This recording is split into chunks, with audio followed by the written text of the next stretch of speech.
Hello, everyone. Welcome back. If you're new, my name is Brendan, and here we teach that you can manifest anything if you can believe. So I'm doing this live. I kind of want it to be a little bit of a discussion, and then at the end, I'll answer questions from the Discord that I have here.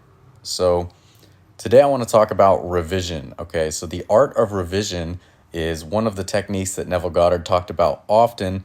Neville Goddard, of course, being my favorite manifestation teacher. And so in this lecture, The Pruning Shears of Revision, he says, I firmly believe that if you will wisely and daily use the pruning shears of revision, that you will find there is no objective beyond your ability to realize. And I mean that seriously. No objective beyond your ability to realize. That's one of my favorite things about manifestation in Neville Goddard's way, because he, going in line with what the Bible really means, not the organized religion message of the world to follow some outside God, but knowing yourself, your inner being, your energetic self, your spiritual self, that I am, right? Your own consciousness, to be the one and only cause of your experience, to be your, the creator of your world. There's no limit. There's no limit. With God, which is yourself, all things are possible. All things are possible to one who can believe. So the question being, not if you can manifest this or that, is this possible, is that possible? The question really is, can you believe it, right? And believing, I've talked about this on my YouTube, is being and living. So to really believe something, you have to consistently make it natural to be and live as the being, as the person, if you will, that has what you want, no matter what it is. No matter what it is. So it doesn't matter what kind of thing you're trying to create, or if you have no way of knowing how it could possibly happen. It's not up to you to figure out how to make it happen. All you have to do is select what you want and be faithful to it by persistently imagining, using your mind to assume that you already have it. And some people say that's being delusional, or they say Delulu is the Solulu, meaning delusion is the solution. And in a way that's true, but if you realize that this world, this physical world of the senses, is the real illusion. So you're being delusional when you identify with the lack, seeming lack, seeming limitation in your world, right? That's delusion, because you're saying, what I get through my five senses is reality. But if you use the law of assumption or law of attraction, if you use these techniques we talk about, you're going to realize that your physical experience, the world of the senses, is being created by your imagining, by your mental activity. So this is just a projection. This is a simulation of your mental activity, of your imagining, right? So what are you imagining? Are you imagining something lovely? Are you imagining you already are or have whatever you desire?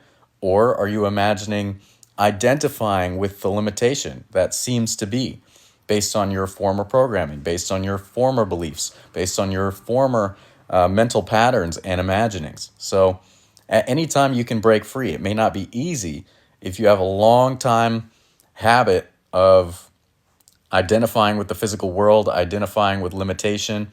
It's not necessarily going to be the fastest or the easiest thing. Not that it can't be, right? It can be overnight. It can be instantaneous. But it's all coming to whether you can fully accept, like, to what degree can you accept that your imagination is actually reality? And the moment you imagine you are what you desire to be, it's actually true. To what degree can you accept that, right? Even Neville Goddard has said, to the degree that you are self-persuaded, will your desire be made manifest?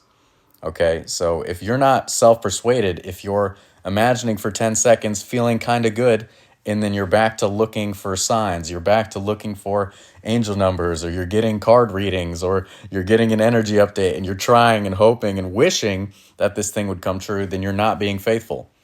And that may be hard to hear for a lot of people who like to look to the outside, but outside is not the answer. Within. So even if you're listening to me or any other teacher, don't just blindly accept whatever's being said, even by me. Take it within yourself. Test it within yourself, because you are your greatest teacher, right? If someone says this technique doesn't work, but this one always does, that may be true for them, that may be true for other people, but I always say take what resonates, okay? Only take what resonates. If you try and force something to work just because it works for other people, it may not vibe with you and you may just end up frustrated, which is going to make things more difficult. Allow yourself to be at peace, knowing that you can create your own way, you can create your own techniques, you can be extremely creative with imagination to any degree you desire, okay? But you do want to stop looking at 3D as the cause, okay? It's easy to say, this happened and then that happened, and that's why life is how it is.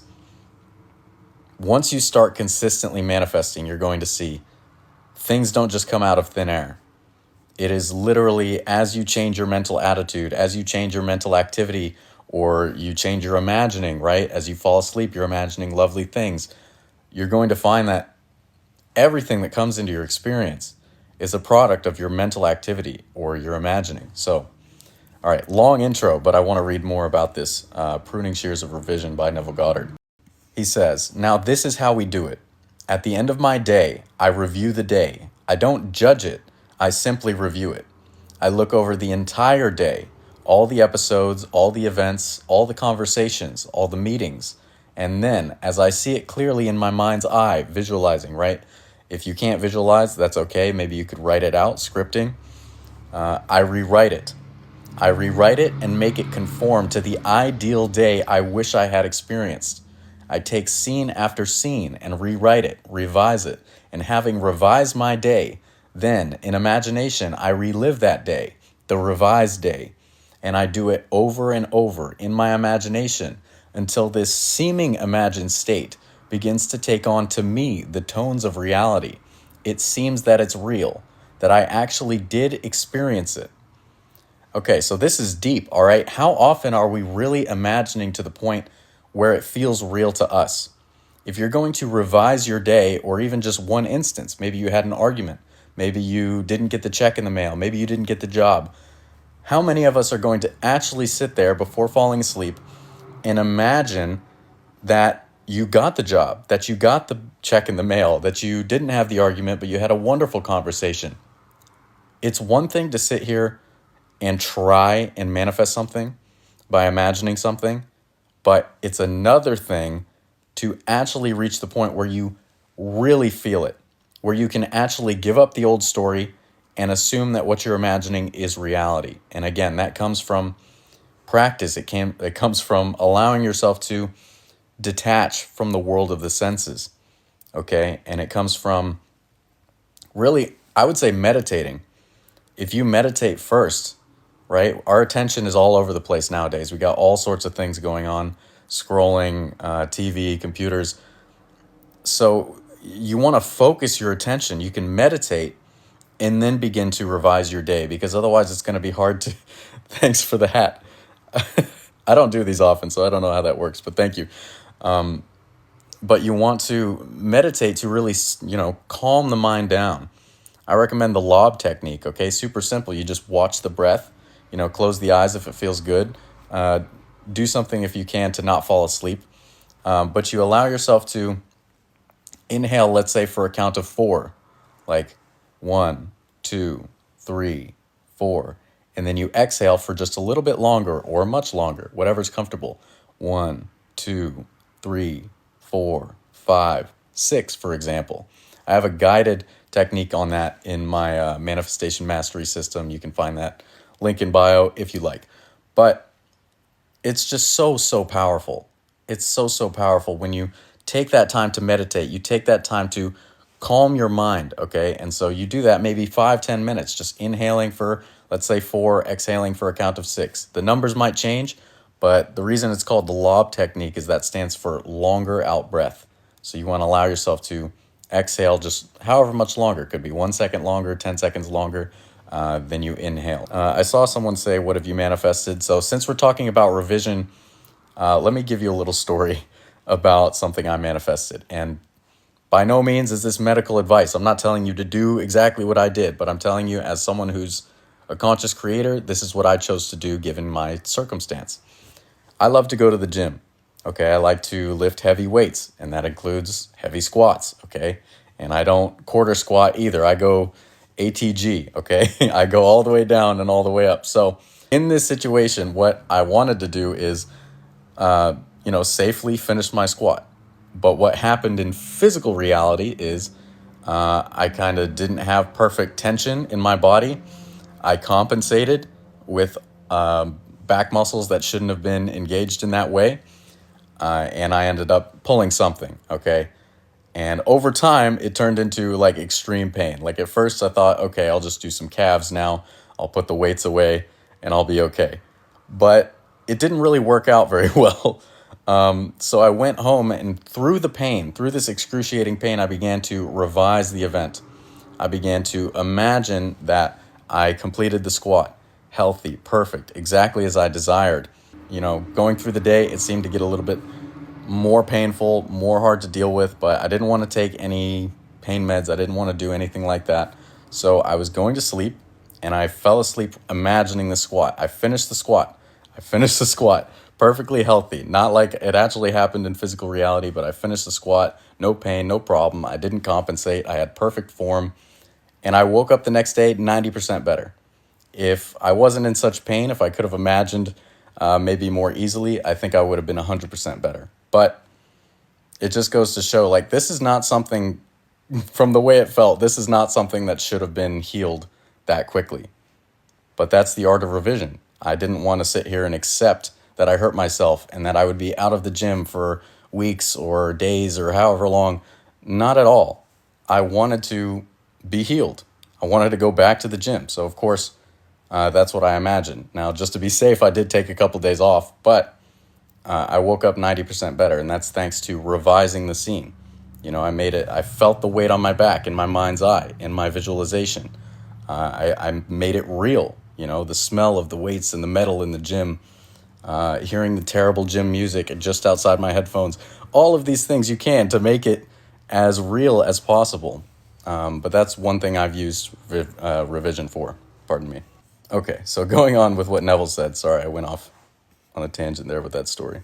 It seems that it's real, that I actually did experience it, and I have found from experience that these revised days, if really lived, will change my tomorrows.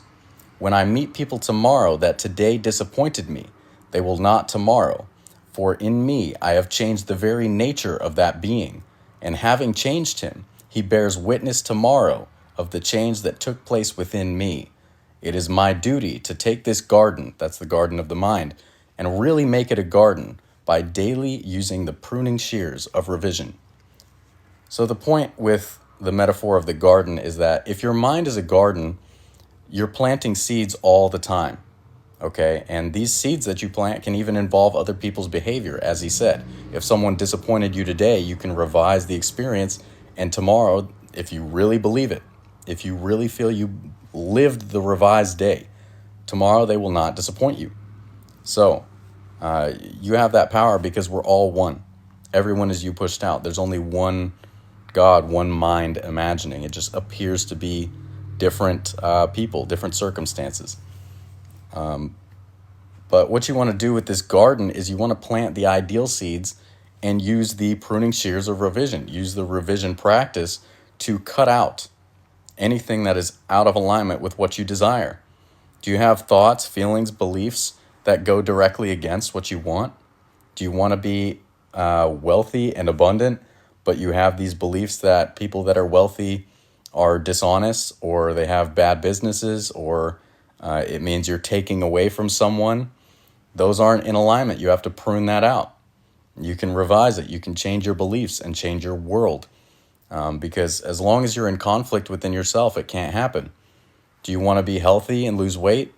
If so, then it'd be good to change the garden of your mind by cutting out any beliefs or thoughts about what you eat, right? Maybe you enjoy a sweet treat, but if you sit there and say, this is the worst thing in the world, the carbohydrates, the science, and you think it's going to harm you, those beliefs are telling your body on an energetic level to, do what it does, okay? So you're telling your body what to do. If you could just be thankful and just be in a state of gratitude, your body's going to know better what to do with no matter what you eat. Okay? So it's entirely up to you. No matter what it is, don't have conflicting beliefs. Prune the garden of your mind so that everything is in alignment with what you want. Right? So when it comes to other people or even yourself, Neville goes on saying, that one is unwell.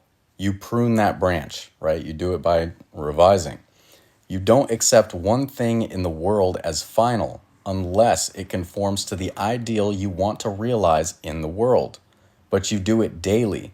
If you do not prune it daily, you will get out of the habit. Then weeds will grow in the garden of your mind. The point is that it's a garden of your mind. In your mind, you're literally choosing what you're going to plant and what you're going to water and what you're going to allow to grow. So if you have weeds in your mind, if you have these things that you don't want to be real in your world, but you continue to imagine them, thinking, what if this negative outcome? What if that negative outcome? It's your job, it's your duty to not accept one thing in this world as final unless it conforms to the ideal you wish to bring forth, you wish to manifest. So, how often are you really entertaining thoughts, feelings, and beliefs that aren't what you want to create? And that's why meditation is so huge for this process, because if you're not used to observing your thoughts, it may be so habitual you don't even notice you're doing it. And that's one of the biggest traps for people, is when we've had these beliefs, this programming for so long, we may not even realize, and we think, what am I doing wrong? I don't understand. But we don't realize that we're undoing all the good seed planting by allowing weeds to grow. I do want to stress that point, is to do it every single day. Every single day. Okay, so don't let this get out of hand. Don't fall asleep imagining, anything that you didn't like or that happened during the day if you don't want to manifest more of it, right? Every day we're repeating the same habits, the same subconscious expression is happening over and over. But it's only going to change if you're willing to make that change consciously. If we fall asleep unconsciously, just allowing the mind to go wherever it will, we're creating our tomorrows unconsciously. You want to be beyond that. You want to break out of the cycle, right? Some people will call it karma, but really it's the programming that you allow. There is no karma if you don't believe in it. You give power to some outside force if you think that karma is going to come back to you for this or for that. It's really just your programming. You can change your programming. You can be whoever you want to be. You can have whatever you want to have. But you must allow yourself to live as the being who already has it or is it. And there's no other way around it. It must be your natural state. Okay? It's got to be completely normal. If you have it for, a few minutes before sleep or in the morning or when you affirm, and the rest of the time you feel lack, the dominant feeling wins out. It's got to become the dominant feeling. Okay, now I'm going to answer some of these questions from the Discord. The VIP Discord, which if you want to join, there's a ton of benefits. You can get access to the Manifest Anything workshop for a fraction of the price. And also your questions guaranteed answered by me on live. And of course, the link is in the bio, the VIP Discord. Okay. So this person said, "Hi, Brendan. I feel like I'm torn between two beliefs. The first being that I am God and that I create my own reality. And the second being that there is a higher power, God, universe, that has things planned for us and that we need to ask for things in order to receive. I also have this fear that maybe my manifestation isn't meant to be because the universe or God, this outside God, has other plans for me. Any advice on how to get rid of this fear?" So my response here was, whatever you choose to believe will be true. Whatever you choose. Do you really want a power outside of you that says there are things you can't have? Do you? Everything you choose to believe is what's going to be true in your world. So do you want an outside power telling you what you can or can't have? It's a conscious decision to be the one cause of your reality. There's no other cause. There's no outside force stopping you or helping you. It's just you.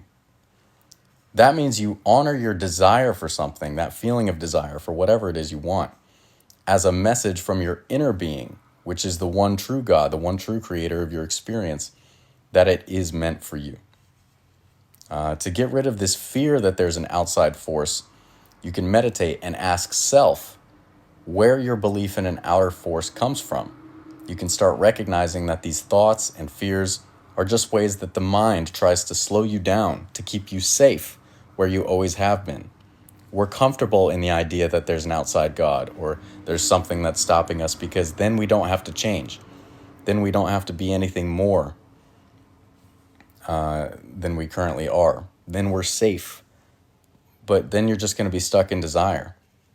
The one true God is your inner being, and that's something that you have to choose to believe, and you will experience it. As you create your reality, as you use these techniques to manifest what you want, it becomes more and more apparent. Yeah, I also mentioned whenever these thoughts or feelings come up, to let them go each time and feel deeply that you are the one God. And so you're not praying to something on the outside. You're not doing anything like that. You are the being. That's the whole point.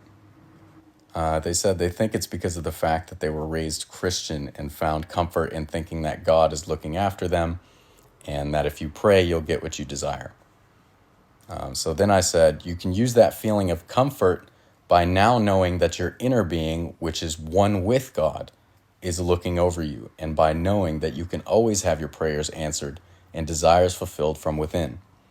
So when you take away this idea of an outside God, outside universe, outside anything controlling your life, and bring it back to self, that inner being, your imagination or mind, if you want to call it mind, but don't confuse it with thoughts. You're not your thoughts. Your thoughts are a product of your beingness, of your consciousness, of your imagining. When you bring it back to that, then there's no question if your prayers will be answered or if you've been heard. It's done. You just have to be faithful. Okay, and then here's this other question I haven't answered yet. They said, "Hi, Brendan. Hope you are well." Thank you. You as well. I was wondering about the possibility of manifesting non-tangible things like ideas, understanding, knowledge into our reality. This is a very broad example, but would I be able to manifest the understanding of my life's purpose or the knowledge of what my ideal career is? Perhaps by setting the intention to understand something like this, you would manifest a journey or series of events in the physical world that would lead you to the answer. Would love to hear your thoughts on this. I think that's a great question because it is kind of in alignment with something that I've read over and over in The Power of Your Subconscious Mind by Dr. Joseph Murphy, which is this affirmation, kind of praying or, going within for guidance from the subconscious mind or God, imagination, universe, whatever you prefer. And it is, "Thank you, subconscious mind, infinite intelligence, for always guiding, blessing, and prospering me in all my ways." The reason that relates is because if you're guided, blessed, and prospered, then of course you're going to be headed in the direction of your life's purpose. Of course you're going to be going where your ideal career is. But if you want to get more specific, you can simply assume the feeling you would have if you had your ideal career now, right? How would you feel if you were already the person, being who you want to be, living that ideal career, that ideal life, that life's purpose? But one thing I can tell you from just experience is whatever feels good to you, whatever you like to do naturally, whatever you would do if money were no object, whatever you would like to do just because you love it and it's a habit, that's usually what you want to follow.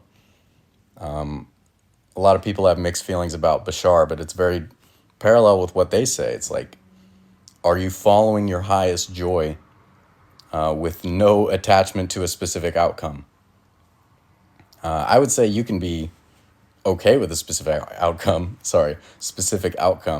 but you don't want to be too attached to it, because then you're going to be looking, right? You're going to be looking to the physical world, which is just an illusion, saying, where's the proof? Where's the answers? Where's the success that I'm promised, that I need? You don't need anything, okay? If you really abide in that feeling of how wonderful it is to be living your life's purpose, to be doing what you love to do, everything has to fall into place for you. And that's how it works. Of course, you're going to want to dig out and, as Neville said, prune the garden. If you have ideas that what you love to do can't make you money or won't make you enough, or it's too hard to do, there's too much competition. Those are things you need to cut out. Okay. But yeah, that's the best thing I can say for you is to, one, assume you have that knowledge. We may want to know how it's going to come or what's going to happen, but by assumption, we can do anything. That's our key. That's our answer. So how would you think? How would you feel? How would you act if you had your ideal career and life's purpose? And then, of course, just look at what you love to do. Look at your passion. If you feel like you don't have a passion, someone said here, they don't have any big passion for one thing, maybe spend some time exploring yourself. What are things you like to do when you were younger? You know, in my case, I like to draw, I like to work out, I've always liked exercise, things like that. But I've also always loved sharing. I've loved sharing with people. Like even just all throughout my life, there are different things I'd love to share. If I saw a TV show as a kid that I loved to show someone who hadn't seen it yet, and you know it made them happy. That's a wonderful feeling. Or growing up, music. If I found a song that was really great, and I could share it with someone, and you know I know what they would like because I know them, and they love it, and I see them listening to it on their own. That felt amazing. Or if something, you know, later on it became like books, wisdom that helped me live my ideal life, sharing that, absolutely amazing. You know, I love sharing that. And so that's why I'm here. People are like, well, if you really manifested everything you want, you wouldn't be on TikTok. Ha ha ha. Maybe you wouldn't, but I love this. This is great. I love it. I do my best not to read every single comment because I mean, some of them are pretty mean, you know, some of them are pretty bad, especially on Instagram. It's like the Modern Warfare 2 lobbies, like just incarnate. It's just crazy. But at the same time, I know I'm changing people's lives. Sometimes I get comments of people saying they've healed cancer or they've, you know, healed someone else or they got someone else a job or they got their ideal job with their ideal income. Something amazing. So it's completely worth it. You know, all the positivity outweighs anything that, you know, negative people are trying to project onto me. But I love this. I love this stuff more than anything. Like this can help people live the lives of their dreams. So as someone who's always loved to share, this is my passion. This is my passion. And it feels great to do it. It feels great to get paid to do it. It feels great to be able to do it from anywhere. So, yeah. All right. Well, that's the questions from the VIP Discord, but it's been fun. I hope you enjoyed. Sorry I didn't have like a full lecture prepared in the beginning for it to be a full cohesive thing. But I just wanted to hop on live. I had the time. I don't know what that thing on my head was, but if someone sent that, thank you very much. All right. As always, thank you so much for being here, tuning in. I love you all very much, and I will see you next time. Take care.